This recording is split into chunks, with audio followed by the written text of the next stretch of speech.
Good morning, everybody. And Dina, thank you very much indeed. I'm going to make Dina stay up on the stage because we're going to go straight into the next segment. It's lovely to see you all. And may I start by saying Happy Saudi National Day to you and to everyone here who's recognizing it as well. So my name's Hannah Vaughan-Jones, just to start off with. I was here with you yesterday. For those, I think Angelica's already established that we've got a couple of returners here, so it's lovely to see you. And I'm delighted that I get to have a couple of moments with Dina before we crack on with the rest of the program as well. First question to you then. This North Star vision for the Commission, what was it that inspired initially the Commission's work in that harmonizing of credentials? So, inspiration comes sometimes from challenge. And all of us remember COVID. COVID has been something that we were challenged with. And usually in leadership classes, and if anyone has attended any executive leadership training, they will talk about a VUCA world, a volatile, uncertain, complex, and ambiguous world. And whenever we attended those classes, we thought this is just theory. But when COVID struck, we thought that this is a reality. This is how things get complicated. We saw the flaw in our healthcare system. We saw the flaws in our credentialing system. So that was the point that inspired us for change, for talking about harmonization, for talking about how we can do change to mobilize healthcare workers to overcome this challenge after seeing that point. And that point was, we realized that our credentialing system is an obstacle, it's a barrier that we need to overcome to relieve our system from that pressure. Of course, COVID, there was a crisis moment, and so there had to be a short-term, very quick response to it. That's true. But the Commission will undoubtedly have long-term goals as well. So what are the long-term goals? So our long-term goals are, one would be mutual recognition of our credentialing system between us and our partners and allies. Also, the second aim that we target through our Health Without Borders is the recognition of the Saudi board programs. We wanted to become a gold standard that is recognized worldwide. The third part is empowering our healthcare workers and help mobilize them through easier access. And probably final point that we aim for is digitalizing our credentialing system that becomes a golden standard for the whole world, where it's a system, a digital system, that the worldwide is using it instead of just country bounded. You mentioned, Dina, in your opening remarks as well, that the harmonization of credentials is not about lowering standards. If anything, it's about enhancing workforce mobility and standards of care as well. Tell us a bit more about that, expand on that a bit.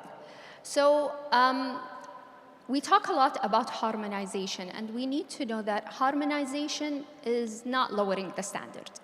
And it's not actually standardization as well. However, it's alignment. So aligning and agreeing on core competencies, agreeing on ethical principles, agreeing on the process of how credentialing is done. Unfortunately, we see fragmented systems all over the world of how credentialing is, and this delays deployment of staff when they're needed.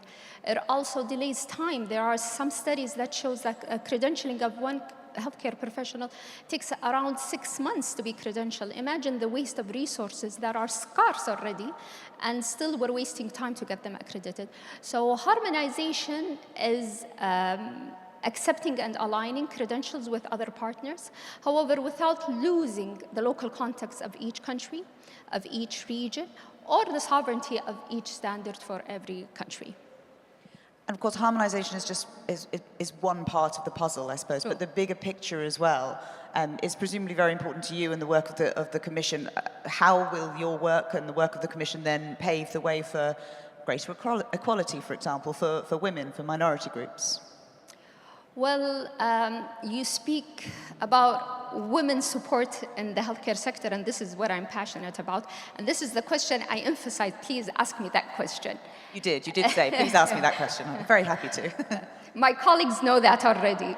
So under the vision of Saudi Arabia, there has been a lot of support to the women participation in the workforce in general. However, there has been special focus for women in the healthcare sector. A few years back, there was a report by the WHO. The report was titled, Delivered by Women, Led by Men. And it's a very, very famous report. I remember it, yeah. The report stated that the workforce of the healthcare workforce is made 70% by women. However, only 20% of that 100% are in leadership roles. So they're not supported to make any decisions. So in Saudi Arabia, that percentage was very low. So we started off before the vision, so the women in leadership roles in Saudi Arabia in healthcare was 2.3%. So it was way, way, way below the global average.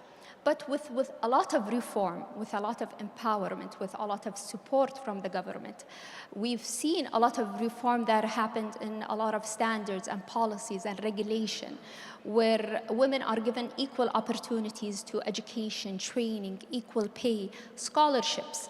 Yesterday, we had in the audience 4 ladies or 5 ladies from Saudi who are studying in New York, supported by the government. So there has been a lot of reform and support for women development. And we have seen steadily that statistic rise. And currently, our statistic in the past few years, we have reached from 2.3% to 28%. And that's a huge leap comparing to the global average. The global average, we said 20%. In the US, it's 25%. While now in Saudi, it's 28%. So it's quite a leap. That's an incredible leap, yes. It is thanks to trailblazers like yourselves. And honestly, I feel very grateful and very proud to be living in this era, a golden era for Saudi women, before I retired in a few years. So we're very pleased of this development and this growth that we've seen. Well, yeah, congratulations on the Thank you very success much. so far. I'd like to now ask you to look ahead to the future, maybe just 5 years down the line, 2030. What would success look like to you? So success for the Saudi Commission will look like that our Saudi board, which we're very proud of. The Saudi board has been in existence for the past 30 years. And we want this to be a golden standard for education, a competency-based education, with the highest standards of education to be recognized globally. Also, another aim that we look for is digitalizing the whole processes and the whole cycle and making it a standard, a full ecosystem that is digitalized for the globe, not just for Saudi Arabia.